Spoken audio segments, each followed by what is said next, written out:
sekarang dengan AI, sebenarnya AI itu kan sekarang membantu sekali, dalam hal kecepatan, baik dari yang menyerang maupun yang bertahan, Dua-duanya ya, Pak? dua-duanya. Gila sekarang, siapa yang duluan, siapa yang paling cepat, siapa yang bersiap seperti itu.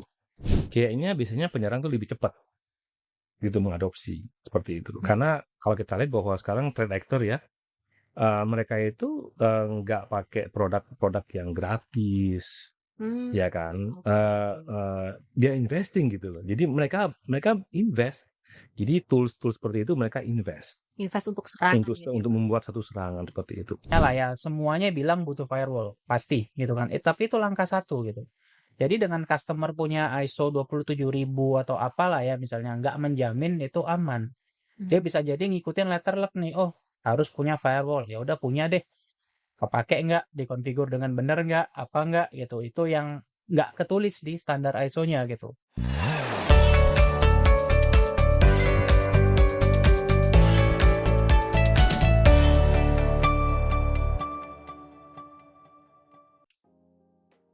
Hai Master Rian, kembali lagi bersama saya Ino di Master Talk, Inspiration Talk with the Master.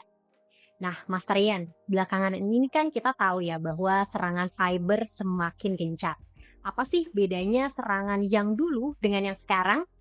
Nah, yang sekarang serangan itu banyak dijalankan secara otomatis dan bahkan ada yang dibantu oleh AI. Dan dalam waktu singkat bisa jadi ada jutaan percobaan serangan terjadi dan bisa jadi tanpa henti loh. Nah, wajar jadinya kalau serangan itu jadi meningkat, apalagi di Indonesia ya tentunya. Nah, untuk itu sudah hadir bersama kita semua ada Bapak Edwin Lim, Country Director Fortinet Indonesia, dan juga Pak Randy Karisma, Security Pre-Sales Manager dari Master System. Halo Pak Edwin. Halo, Halo Pak Randy. Ya, halo. Apa kabarnya hari ini? baik, Baik, biasa. luar biasa. Nah, seperti yang tadi sudah saya mention tentang serangan, mungkin saya mau bacain sedikit nih Pak. Jadi, saya baca ada laporan dari Fortinet Global Threat Landscape tahun 2025 ya, mencatatkan ada peningkatan automated scanning hingga 16,7%. Dan juga ada eksploitasi yang mencapai 97 miliar percobaan di tahun 2024. Banyak sekali nih ternyata percobaannya ya Pak. Ya. Nah, Pak Edwin, sebenarnya apa sih yang memicu lonjakan serangan cyber dalam 1 tahun terakhir ini? Dan apakah karena teknologi penyerangnya yang semakin canggih atau jangan-jangan justru banyak perusahaan yang makin kewalahan nih menanganinya? Gimana Pak Edwin? Oke, thank you, Ino. Ya sebenarnya tadi yang Ino mention dua-duanya sih berhubungan ya. Jadi memang kita juga lihat bahwa teknologi juga makin canggih. Sekarang kan semua sudah AI based. Betul. Jadi kalau kita bicara mengenai otomatisasi ya serangan, karena kalau kita bicara mengenai security itu kan ada dua pihak ya, satu penyerang, satu bertahan seperti itu. Nah kalau kita bicara mengenai teknologi, dua-duanya memang berharap dari teknologi karena makin cepat ya. Sekarang dengan AI, sebenarnya AI itu kan sekarang membantu sekali dalam hal kecepatan, baik dari yang menyerang maupun yang bertahan. Dua-duanya ya, Pak? Dua-duanya. Gila sekarang siapa yang duluan, siapa yang paling cepat, siapa yang bersiap seperti itu. Nah, mungkin di certain situation, unfortunately, kayaknya biasanya penyerang tuh lebih cepat gitu mengadopsi seperti itu. Karena kalau kita lihat bahwa sekarang threat actor ya, mereka itu nggak pakai produk-produk yang gratis, ya kan. Dia investing gitu loh. Jadi mereka invest. Jadi tools-tools seperti itu mereka invest untuk serangan untuk membuat satu serangan seperti itu. Sementara sometimes di kita yang bertahan suka kadang-kadang terbelenggu dengan budget, dengan cost seperti itu. Nah, yang paling ekstrim yang belakangan kita hari ini sekarang, tadi Mbak Ino bilang, ya teknologi. Mungkin udah dengar namanya cyber crime as a services kali ini. Dan ini lebih ekstrimnya bahwa even sekarang threat actor itu, mereka nggak harus orang yang ngerti coding, ya ngerti a lot of things, ya. They just mungkin tahu sedikit internet, akses, ya, dan mereka bisa membayar, mendapatkan semuanya untuk melakukan satu serangan. Jadi sudah makin ekstrim bahwa nggak perlu sampai orang yang ngerti coding untuk melakukan serangan. Jadi ada satu sebenarnya cybercrime as a services. Jadi tinggal kita beli paket gitu kan, langsung bisa jadi serangan. Syukur-syukur serangan tersebut bisa menghasilkan sesuatu. Nah, bagi customer, otomatis mereka juga harus mempunyai persiapan. Nah, bagaimana AI itu fungsinya bagi yang bertahan, otomatis bisa lebih cepat mendeteksi, lebih cepat mengantisipasi, lebih cepat menganalisa. Karena gimana pun AI yang berbasis teknologi, berbasis hardware seperti itu, mesin, ya pasti dalam hal bertahannya pasti akan lebih lama dibandingin manusia. Ya, manusia kan perlu tidur ya. Betul. Kita punya 24/7, kita punya 3 shift. Ya, mungkin setiap 8 shift, 8 jam ganti shift. Tapi shift juga kadang-kadang juga yang jaga mungkin juga bisa kadang kebawa ngantuk seperti itu. Ada human error. Ada human errornya. Sementara AI tidak. Nah, bayangin kalau kita antara kita yang sebagai human centric only facing AI centric, udah pasti kalah seperti itu. Jadi kalau kita bilang yes, apakah ada mungkin keterlambatan dalam mengadaptasi atau mendeploy security? Yes, ada. Tapi kalau saya boleh bilang bahwa beberapa tahun terakhir ini di Indonesia sendiri, saya rasa customer juga sudah sangat-sangat teredukasi, sudah sangat familiar, sudah sangat tahu bahwa ini penting security. Once kita sekarang masuk ke area AI, ya itu semuanya udah harus benar-benar ngikutin perkembangannya. Jadi menurut saya ya reportnya sound very scary, bahwa sebegitu banyaknya attempt, ya bahkan di data terakhir kita bisa dapat sampai berapa miliar attempt, ya bukan yang tebus ya, tapi pencobaan, ya itu kan ekstrim sekali ya, bisa berapa dihitung per detik udah berapa banyak seperti itu. Tapi apakah ini ada yang kan ada seperti itu. Nah, jadi memang report ini memberikan gambaran bahwa ya kita harus benar-benar siap, mempersiapkan, dan mungkin yes, ada kata-kata mungkin ya walaupun terlambat, tapi tetap harus kita lakukan.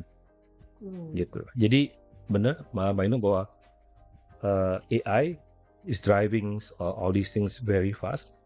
While dari sisi mungkin korporasi bahkan individu sekarang juga kita mungkin agak sedikit terlambat, tapi ya lebih terlambat daripada tidak sama sekali. Oke, luar biasa. Memang sekarang AI itu bisa membantu dari dua pihak gitu. Betul, ya. betul. Oke. Nah, mungkin saya sekarang ke Pak Randy nih. Pak Randy, dari berbagai ancaman yang tercatat nih, kan mulai dari bisa pemindaian otomatis, ada initial access broker, sampai ke cloud misconfiguration gitu ya. Kira-kira menurut Pak Randy, mana sih yang paling kritis saat ini? Atau mungkin mana yang bisa membuat perusahaan sering kecolongan nih jadinya? Ya, itu pertanyaannya menarik sekali ya, Ino ya. Jadi tadi dibilang Pak Edwin juga, sekarang AI ini di mana-mana. Nah, salah satu dampak yang saya lihat ini jadi kena juga tuh kan cukup banyak ya pekerja IT yang sekarang tersingkir karena AI gitu ya. Mungkin kadang kita mikir nggak ada hubungannya lah dengan security. Cuman ini adalah orang-orang yang ngerti sistem nih dalam perusahaan gitu ya. Tiba-tiba dia dipecat, kamu diganti besok nggak usah masuk gitu kan.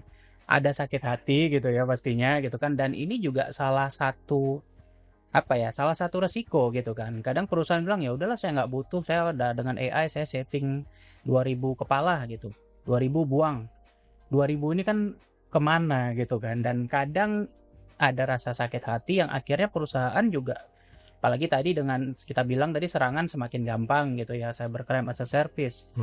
Jangan-jangan orang-orang ini yang tadinya defender gitu ya, jadi sekarang mikir, tuh saya dipecat, mau cari kerjaan baru susah.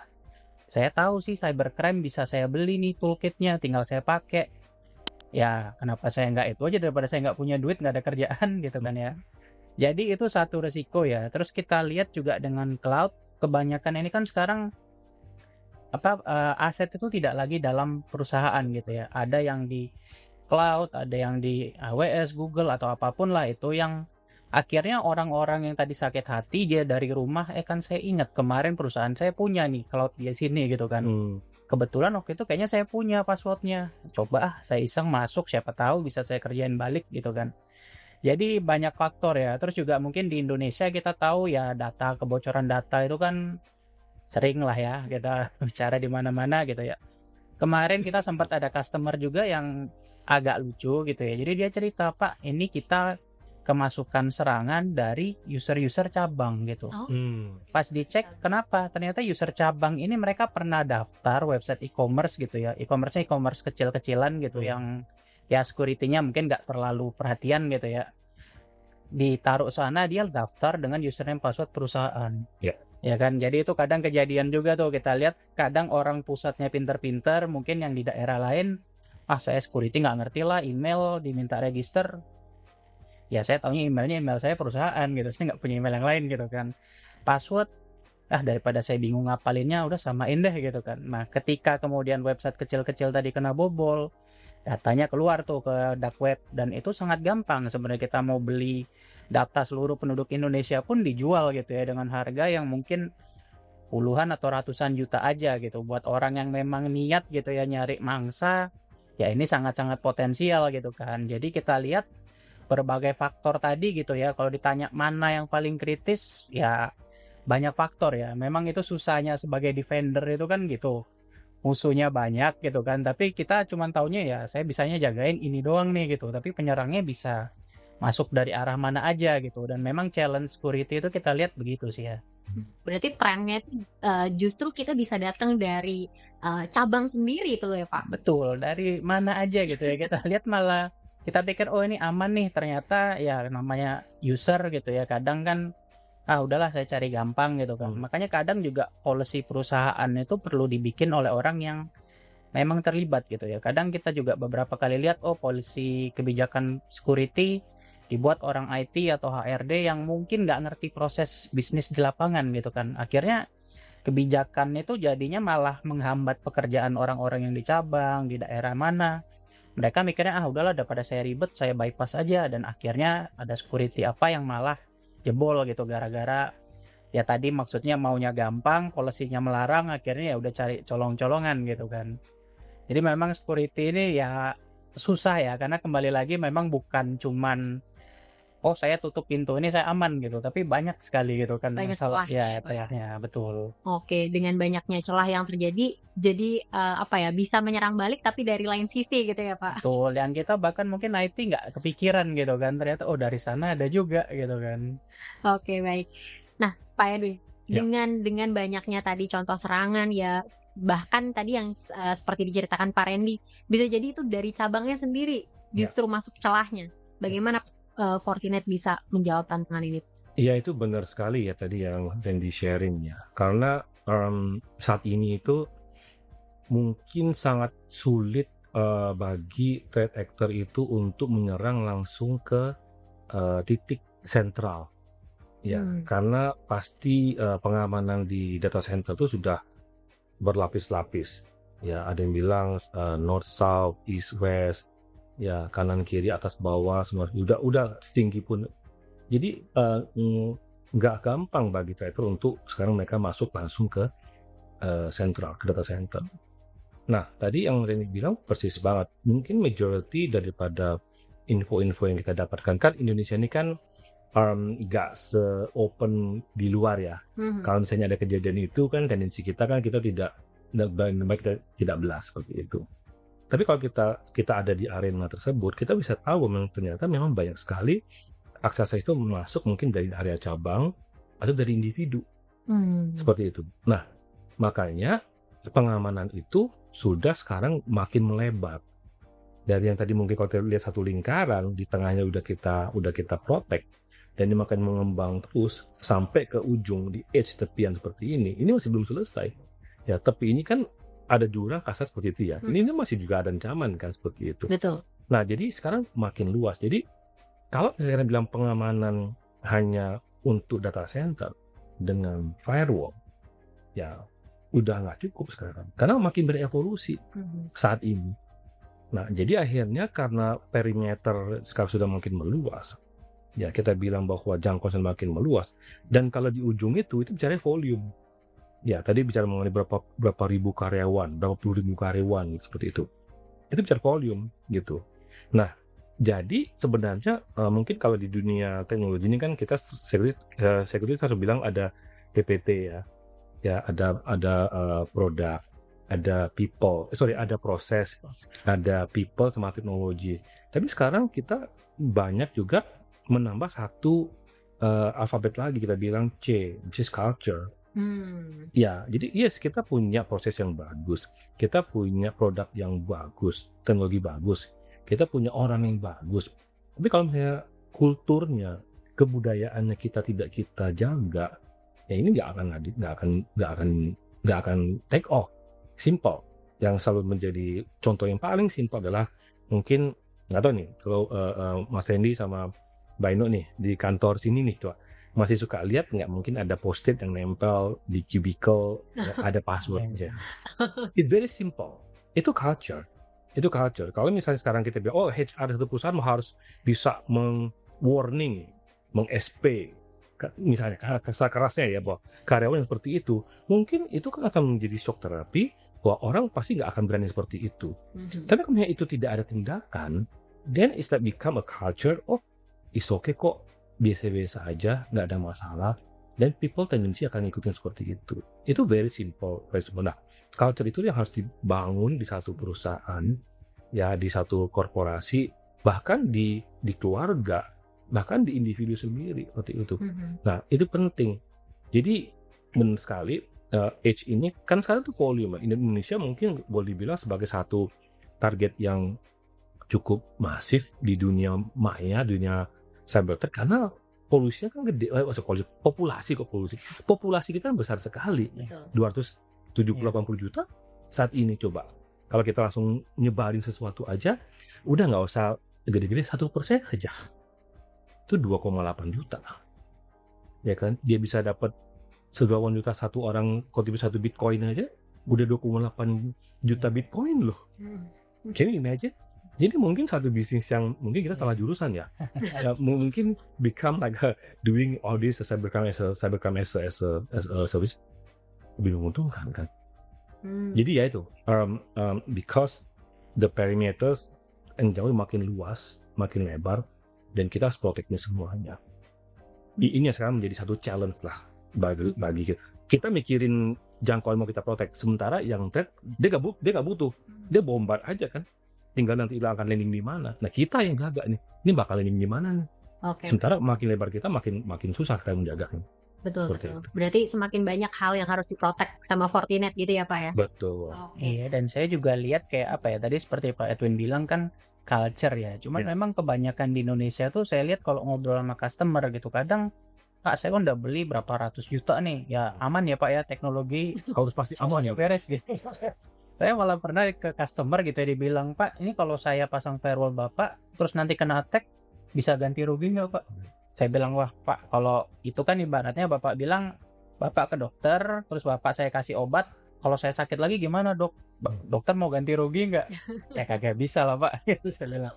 Jadi memang masalah proses, prosedur, culture itu saya lihat ya di Indonesia tuh masih challenging lah ya. Orang cenderung bilang ya saya punya duit, saya solve with money gitu kan. Saya punya duit 1 miliar, saya beli firewall 1 miliar, asumsi saya beres semuanya. Tapi nggak melihat yang sisi yang non teknologinya juga gitu kadang. Betul. Ada hal lain yang harus diperhatikan gitu ya, dan terutama mungkin people dan culture-nya gitu ya. Apalagi itu kan terbentuk dan terus-menerus, maka akan dilakukan juga oleh yang lain gitu ya.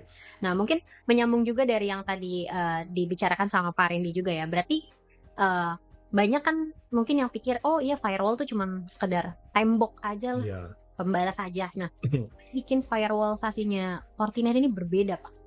Ya, firewall is default ya. Saya selalu bilang sama customer, sama partner, bahwa firewall itu sekarang sudah jadi kayak manusia itu udah darahnya kita gitu. Makanya kalau di Fortinet itu warnanya security networking itu adalah merah. Karena saya selalu mengkonotasikan bahwa is a blood. Jadi ya everything have to start from firewall. Pasti itu harus ada firewall untuk sebagai starting awal untuk proteksi. Tadi saya pernah bilang bahwa kita membangun segitu tinggi tembok-tembok seperti itu. Dan apakah kita assume itu udah selamat belum? Ini satu contoh misalnya rumah. Ya, kita punya rumah, kita tinggal di rumah. Kemudian di rumah kita kasih pagar yang setinggi mungkin. Bahkan ada yang pakai kawat duri di atas seperti itu. Mungkin pintunya ada strum listrik, kalau megang nyetrum seperti itu. Atau pakai coding seperti itu. Masuk ke dalam, masuk ke pintu pakai coding lagi. Mau masuk ke kamar kita ada passcode lagi. Semua kita secure semuanya. Aman nggak kita di rumah itu? Mungkin aman. Pertanyaannya, mungkin rumah itu seperti itu. Itu kalau di rumah gimana? Ayo. Coba di depan doang. Apakah mau bawa semua barikade itu jalan seperti itu? Nggak bisa ya, agak susah ya. Mungkin kan. Nah jadi ini contohnya, yes kita punya firewall seperti rumah kita box, tapi begitu kita keluar as individu, itu yang namanya edge itu berlebar. Makanya kenapa SASE itu muncul, karena targetnya ternyata individu. Begitu Mbak Ino keluar dari rumah, minimal ada 2 perangkat yang dibawa. Minimal. Ya kan? Handphone, Ya, pasti. mungkin kalau kerja pasti bawa tablet atau bawa laptop. Ada lagi pakai smart watch, udah ada lagi. Ya kan? Minimal berapa? Ada bawa handphone 2, berapa? Jadi Itu sudah kayak data center berjalan loh. betul. Handphone sekarang udah 1 tera, bawa 5 device 5 tera loh. Mbak Ino buat jalan. Nah, bayangin kalau misalnya Mbak Ino di dalam rumah punya wifi, mungkin Mbak Ino cukup advance. Ya akses broadbandnya mungkin Mbak Ino pasang FortiGate, aman semua nih. Ya mungkin Mbak Mas ini seperti itu di rumah, saya protect semua, ada FortiGate aman. Begitu keluar gimana? Apakah kita bisa Forti client di kita punya environment? Apakah kita kedeteksi? Nah, jadi kenapa itu akhirnya SASE muncul? Ya karena memang muncul seperti itu. Jadi cukup nggak hanya firewall? Kalau ngomong sekarang nggak cukup, gitu. Karena serangan sudah makin melebar. Jadi waktu kita tidak diincar pada saat kita ada di dalam rumah, tapi kita diincar pada saat kita keluar dari rumah. Nah, gimana pertahanan kita waktu kita di luar? Nah, itu salah satu gambaran antara punya firewall tembok tinggi sama punya mengimplementasikan SASE yang berbasiskan user, berbasiskan akses, macam-macam. Betul. Apalagi sekarang after mungkin kalau bagi orang IT sih sebelum nggak COVID sih kita cukup mobile ya kerjanya. Tapi bagi orang yang bukan orang IT biasanya kan kerja kan kantoran, fix. Tapi after COVID jadi kan, banyak ya working from anywhere ya. Nah, artinya anywhere itu mau kayak gimana? Artinya akses sudah makin itu. Kemudian ini ada sedikit tambah lagi. Pakai cloud enggak? Kalau iPhone tuh apa? iPhone tuh cloudnya iCloud. Kalau misalnya Android ada pakai Drive, ya kan? Apalagi yang lainnya. Berapa? Minimal yang gratis 15 giga. Betul. Kalau mau bayar dikit jadi gede, ya, tambah lagi. Taruh di sana semua perangkat kita. Gimana kita tahu bahwa perangkat yang taruh itu diamanin apa enggak? Dari tanah sudah apa enggak? Jadi yes, tembok itu pasti harus. Tapi apakah enough? Mungkin jawaban saya nggak enough sekarang. Di situasi seperti ini udah nggak cukup lagi. Karena ancaman sudah sekarang menuju kepada yes, korporasi mengahi, tapi waktu dia masuk korporasi sebenarnya yang diincar individunya, bukan korporasinya dulu.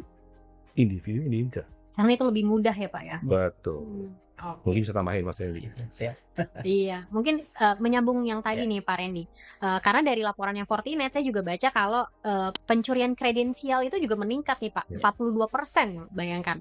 Gimana sih Zero Trust Network aksesnya ini dalam SASE firewall-nya Fortinet ini bisa menghalau akses-akses yang ilegal seperti itu Pak? Ya, jadi memang nyambung ke yang tadi Pak Edwin bilang ya, maksudnya sekarang kita punya gadget macam-macam. Oke lah kalau kita bilang gadgetnya aman, kita pegang gitu nggak apa-apa gitu ya. Tapi kan namanya kejadian handphonenya jatuh atau diambil gitu kan, atau tadi passwordnya menyebar dari mana gitu kan.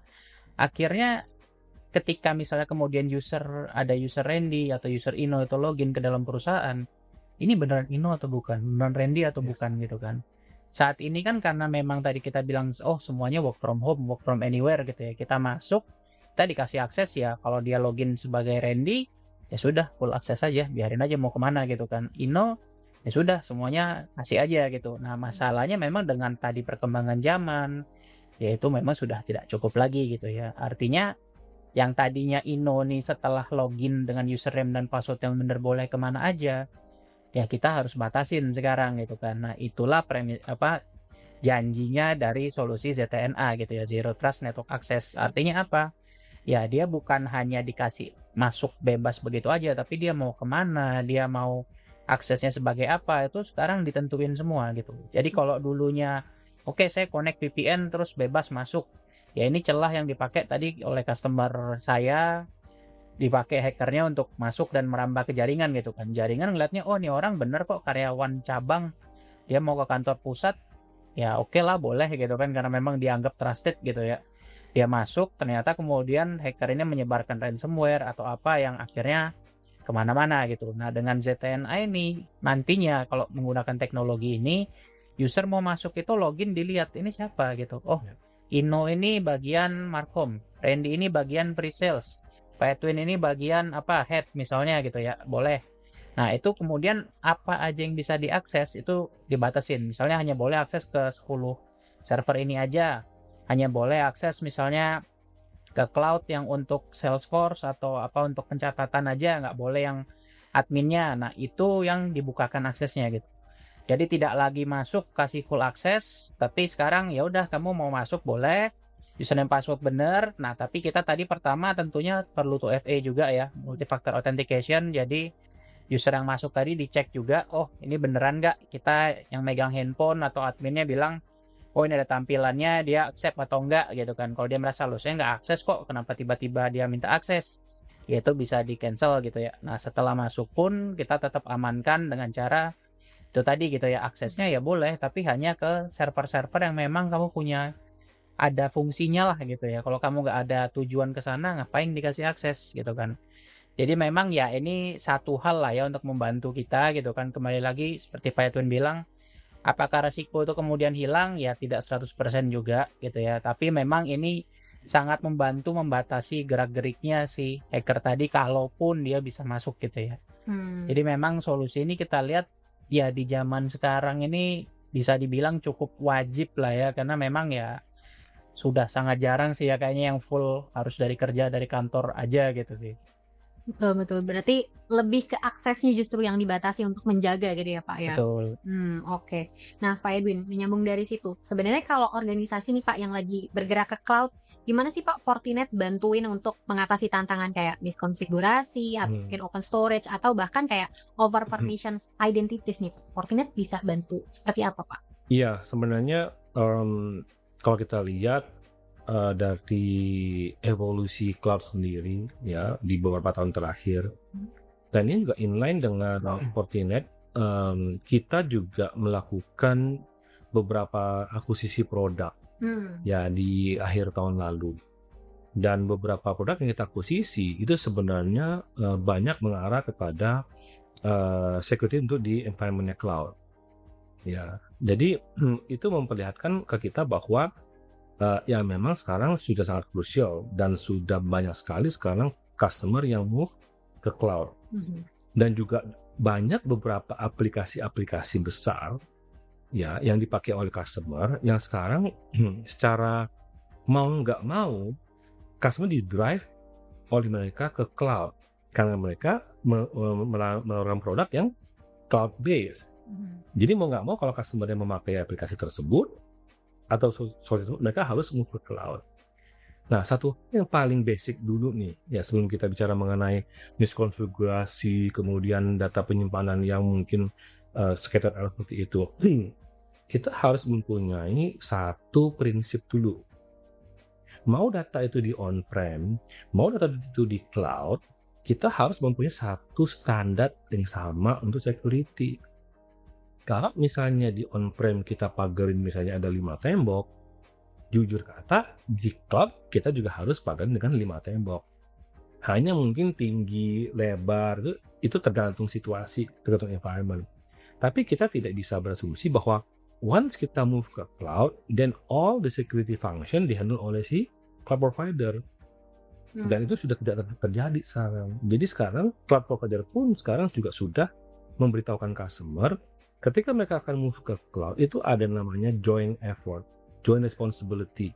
Kita sebagai cloud provider, itu dalam hal security, kita akan fulfill misalnya 1-5. Kemudian, 10, itu sebenarnya tanggung jawab daripada customer. Mereka langsung akan bikin seperti itu. Nah, artinya kita harus ngikutin itu. Challenge tadi, oke, misconfiguration itu juga sangat-sangat sering banget. Karena apa? Pertama, karena mudahnya orang untuk mengaktifasi satu environment di cloud, ya kan? Kalau sekarang kita yang on-prem lah, yang mungkin yang masih physical, ya, ada proses pembelian, Ya. ada tender, ada sizing apa dulu, kemudian negosiasi, panjang waktunya. Tapi kalau di cloud, ya once kita sudah masuk sana, tinggal berapa virtual CPU kita butuh, berapa virtual memory kita butuh, berapa password kita butuh, kita langsung enter, jadi gitu. Kemudian misalnya Mas Randy yang konfigurasi awal, tiba-tiba di handover ke timnya atau ke orang lain, ya, orang lain melakukan perubahan, tapi tidak ada dokumentasi, ya, Mas Randy misalnya asumsi, kayaknya masih sama gitu loh. Jadi itu banyak. Nah, kita punya solusi. Salah satunya yang kita bilang tadi, FortiSynapse itu, yang bisa membantu untuk memonitor apakah ada konfigurasi yang berubah, memberikan alert kepada customer seperti itu. Nah, jadi kalau kita bicara mengenai sekarang move ke cloud seperti itu, misconfiguration, yes, otomatis Fortinet punya solusi-solusi untuk membantu dalam hal untuk mengamankan solusi yang di cloud. Apalagi kalau kita bicara mengenai SASE ya, untuk men-secure. SASE itu kan rata-rata kan sekarang juga cloud based. Ya otomatis ketika kita juga sebagai satu teknologi vendor yang menawarkan solusi yang cloud based, otomatis kita kan juga harus memastikan bahwa environment cloud itu secure. Kalau tidak, pasti kan akan menjadi tantangan bagi customer sendiri. Gitu. Jadi beberapa produk yang kita akuisisi, ya ada FortiSASE, FortiSynapse, kemudian kita juga ada akuisisi Fortimail Workspace. Ya, itu bagaimana kita bisa membantu customer yang menggunakan workspace seperti dari Office 365, Google Workspace. Kita juga mempunyai solusi untuk bagaimana kita bisa melakukan secure browsing seperti itu. Plus kita juga punya DLP saat ini, ya, dulu dari akuisisi. Itu semuanya berhubungan sama how we are going to save the customer untuk memprotect, mencegah yang namanya misconfiguration, mencegah yang namanya mungkin ya open storage seperti itu, mencegah yang namanya over permission identity. Nah, sekarang ada satu prinsip namanya least privilege. Menyambung dari apa kata Mas Randy, ya, akses. Ya, least privilege itu ya memberikan mereka privilege yang sekecil mungkin, bukan sebesar-besarnya. Bahkan misalnya sekarang ini mungkin di satu perusahaan CEO-nya ya, mungkin CEO juga harus kita treat, ya nggak bisa semuanya. Privilege-nya hanya sebatas CEO dulu aja, akses kemana. Nah, akhirnya itu kan memaksakan company atau user harus mengkategorikan dia punya user. Ada super user lah, apa seperti itu, baru itu nanti akan membantu bahwa privilege-nya harus dijaga. Kalau kita tidak menjaga privilege, ya ini. Nah, tujuan list privilege lagi nih, misalnya tadi kata Mbak Randy kan, Mbak Eno bukan orang HR kan, tiba-tiba dengan ID-nya Mbak Eno masuk ke area HR, itu kan sudah anomali. Itu kan ketangkep tuh, loh, ini kan privilege sebenarnya nggak ada nih ke HR, kok bisa masuk ya, itu gitu. Tapi kalau kita kasih semua privilege, nggak ketahuan dong bisa masuk. Nah, ini yang kita bilang itu menjadi satu tantangan sekarang, itu menjadi satu prinsip yang harus kita jalankan gitu. Oke, jadi banyak yang dijaga gitu ya Pak ya, supaya satu orang ini tidak bisa misalnya mau masuk kemana yang bukan ranahnya gitu ya Pak ya. Oke. Ya, malah kadang saya pernah juga Mbak ya, ini cerita dari medan perang Mbak ya, kasarannya kita dari customer kita itu ada juga yang kemarin sempat kena juga ransomware juga, gara-gara dia divisi IT-nya apa tuh mau bikin account cloud itu dibebasin. Nah, jadi ini kan ya kan gampang ya, tadi Pak Etut bilang kan, ya udahlah pokoknya ada kartu kredit, ada apa, ya udah tinggal bikin aja gitu kan. Nah, awalnya divisi non IT-nya gitu ya, kalau mau bikin cloud harus lapor dulu gitu kan. Kalau mau bikin yang on premise gitu ya, dia mau butuh server, Pak saya mau ngetes apa dong, ya kamu harus request IT gitu kan, IT nge-setup konfigurasi apa segala macam. Tapi sekarang ya udah bikin aja lah, daripada ribet minta IT lama gitu kan. Ya udah kita bikin deh cloudnya gitu kan. Tapi kan mereka bukan orang security gitu ya, jadi mereka bikin cloud ke expose keluar gitu ya, dan security-nya gimana ya nggak tahu gitu kan. Mereka taunya pokoknya jalan ya, biarin dah gitu kan. Jadi ketika itu terjadi, ini jadi celah nih di perusahaan gitu ya, jadi hacker luar bisa masuk lewat sini. Kenapa? Gara-gara ada orang dalam yang bukain pintu gitu ya, walaupun orang dalam ini sebenarnya nggak ngerti juga gitu kan. Jadi memang challenge-nya ya tadi seperti kita ngobrol lah ya, memang banyak gitu ya. Bukan hanya yang, oh saya jaga dari internet ke luar, firewall, antivirus, aman, titik gitu kan. Ini sekarang makin banyak nih. Jadi kita sebagai orang IT juga, ya mau nggak mau tadi harus Ya. update terus gitu ya. Kalau nggak ya celah-celah ini yang tadinya kita anggap nggak ada, aman, ternyata di belakang banyak macam-macamnya juga gitu. Betul. Pak Randy, selain yang tadi, ada nggak sih Pak case tadi yang mungkin pernah dialami Pak Randy sendiri yang unik-unik mungkin? Ya gimana ya, memang kalau cerita unik ini memang kayaknya security pasti banyak lah ya gitu ya. Karena memang tadi banyak customer yang merasa ya udahlah saya punya duit, saya pengadaan ini 1 M, udah saya anggap beres gitu. Padahal sebenarnya kan kalau kita bilang firewall butuh nggak sih? Ya butuh. Banyak perusahaan yang bilang, Pak saya juga nggak ngerti kenapa saya butuh firewall. Ya alasannya oke lah, sebenarnya yang paling gampang kan kita bilang ya udah Pak gini deh, Bapak lihat standar lah kayak PCI DSS, ISO atau sepacamnya lah ya, semuanya bilang butuh firewall pasti gitu kan. Tapi itu langkah satu gitu. Jadi dengan customer punya ISO 27000 atau apalah ya misalnya nggak menjamin itu aman. Dia bisa jadi ngikutin letter left nih, oh harus punya firewall, ya udah punya deh. Kepake nggak, dikonfigur dengan benar nggak, apa nggak gitu. Itu yang nggak ketulis di standar ISO-nya gitu. Jadi ini kadang agak lucu ya, maksudnya mereka bilang, oh saya udah ISO 27000 certified, saya pasti aman. Padahal kalau kita cek di dalam itu ternyata, wah Banyak. berantakan gitu kan. Dianggapnya ya udahlah pokoknya kan yang penting saya certified gitu, nggak peduli mau caranya seperti apa gitu ya. Nah, memang ini tadi seperti Pak Edwin bilang ya, security is a culture gitu. Dan memang seringkali culture itu kan harus ditanamkan dari si level ya, dari pemimpinnya gitu kan. Kalau pemimpinnya juga udahlah saya nggak mau ribet, saya mau akses ke semuanya, saya mau bebas.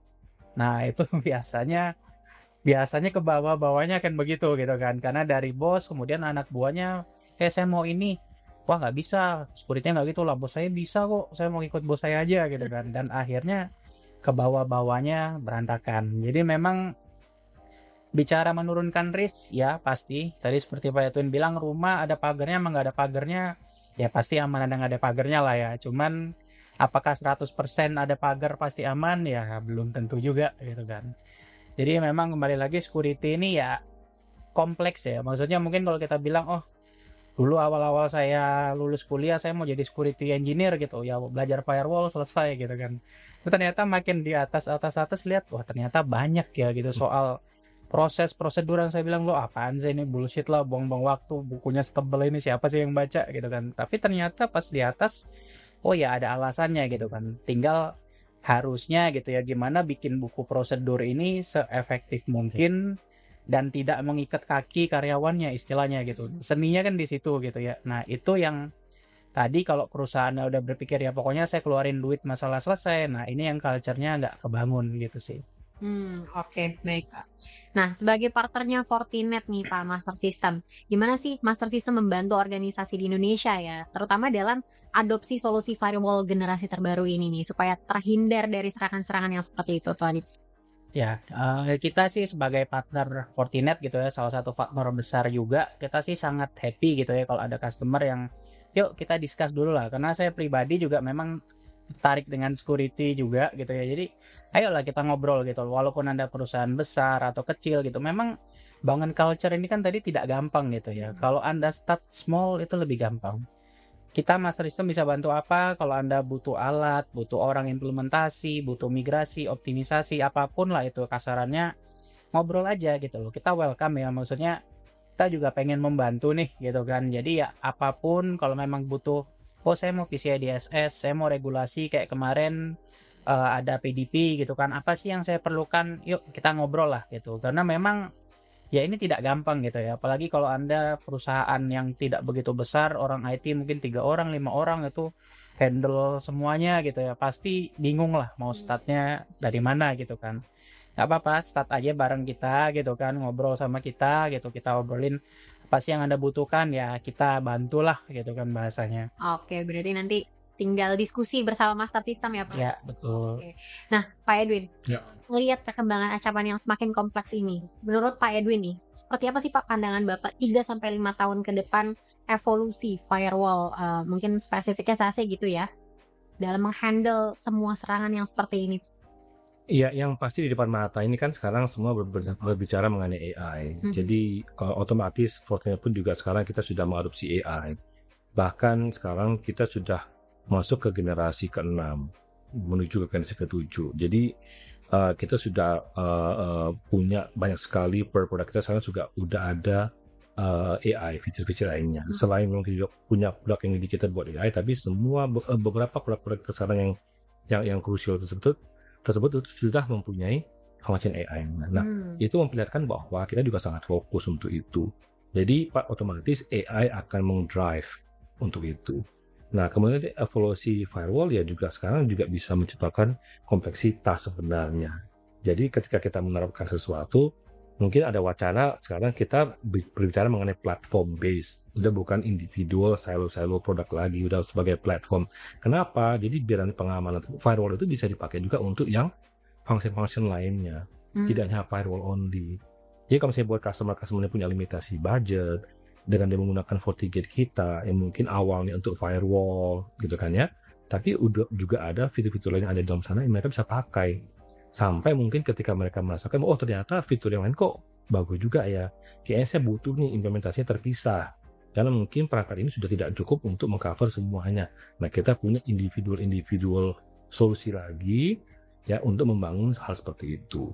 Nah, jadi evolusinya akan terus berkembang sesuai dengan waktu, dan karena kita juga salah satu perusahaan teknologi yang cukup dikenal ya di market, dan kita juga mempunyai produk-produk yang kita bangun sendiri, kita membangun chip sendiri, ya baik dari segi CPU-nya, SPU-nya, NPU-nya. Jadi kita membangun prosesor chip sendiri yang memberikan perbedaan terhadap produk lain dengan kecepatan. Karena kita bicara mengenai speed di sini, bicara kecepatan, dia memberi satu kecepatan yang lebih bagus. Jadi otomatis ya saya bilang bahwa kita juga menawarkan produk-produk yang bisa secara otomatisasi di manage ya, dan juga bisa memanage dalam hal yang lebih broad. Tapi yang paling penting adalah bisa juga membangun satu kita bilang sebagai satu mesh firewall.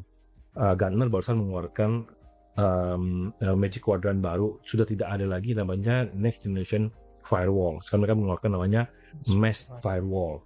Ya bukan mesh kacau ya, messy ya, tapi mesh itu kayak jaringan gitu kan. Nah, jaringan kan saling berhubungan erat seperti itu. Jadi firewall itu sudah bukan ini, itu sudah menjadi satu mesh jaringan. Nah, itu akan otomatis berhubungan sama produk-produk lainnya.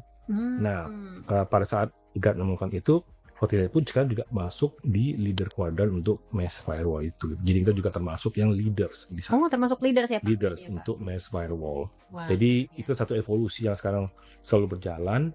Yang kita harapkan kita bisa membantu customer kita ini untuk membangun satu pengamanan yang lebih komprehensif gitu. Luar biasa sekali. Nah Pak, sebagai penutup nih Pak, harapan Bapak untuk partnership Fortinet dengan Master System seperti apa Pak ke depan?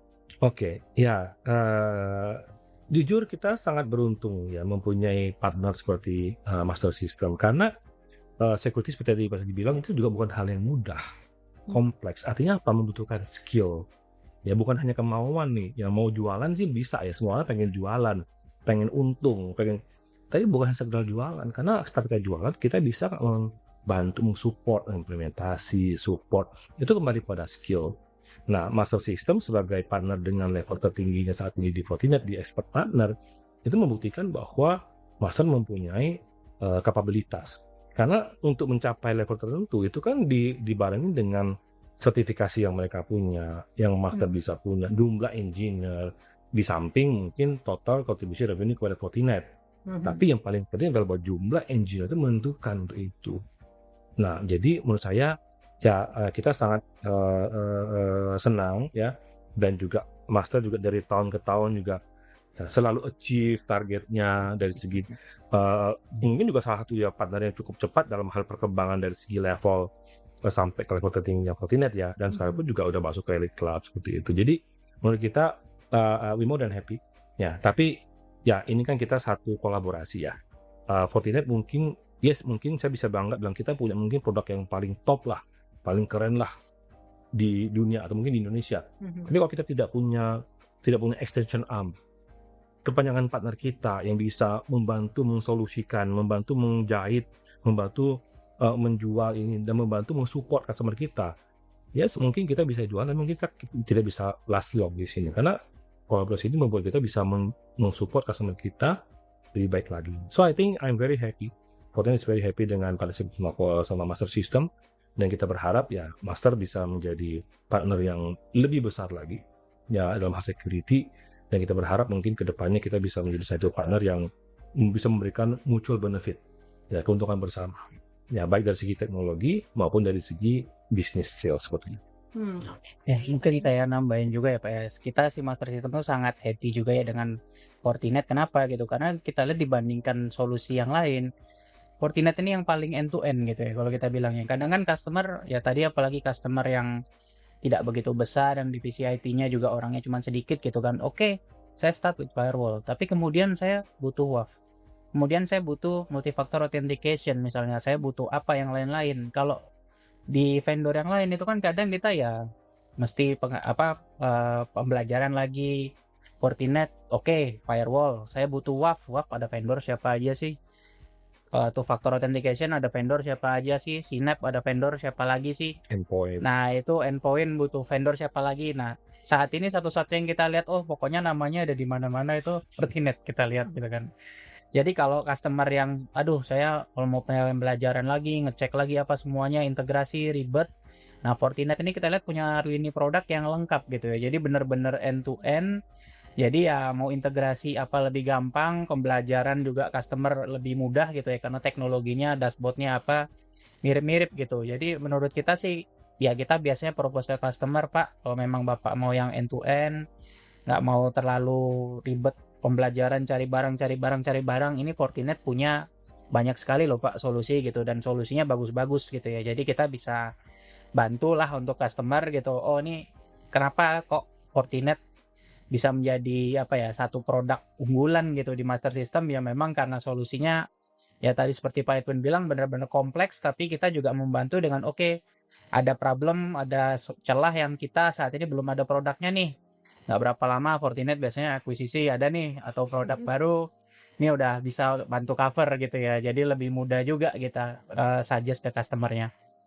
Oke. Jadi walaupun serangan semakin banyak nih motifnya dan bahkan bisa dibantu oleh AI, tapi partnership antara Master System dan juga Fortinet bisa jadi bantuan untuk Masterian semua nih dalam menghadapi serangan-serangan yang ada. Oke, kalau gitu terima kasih banyak Pak Edwin, terima kasih Pak Randy untuk sharingnya, luar biasa sekali nih, kita mendapatkan banyak insight pada hari ini. Dan terima kasih juga untuk Masterian semuanya yang sudah menyaksikan Master Talk pada hari ini. Jangan lupa untuk tonton terus Master Talk di YouTube channelnya Master System Infotama. Subscribe, like, komen, dan share ke seluruh sosial media yang kamu punya. Saya Ino pamit undur diri. Master Talk, Inspiration Talk with the Master. Sampai ketemu di episode selanjutnya. Dah.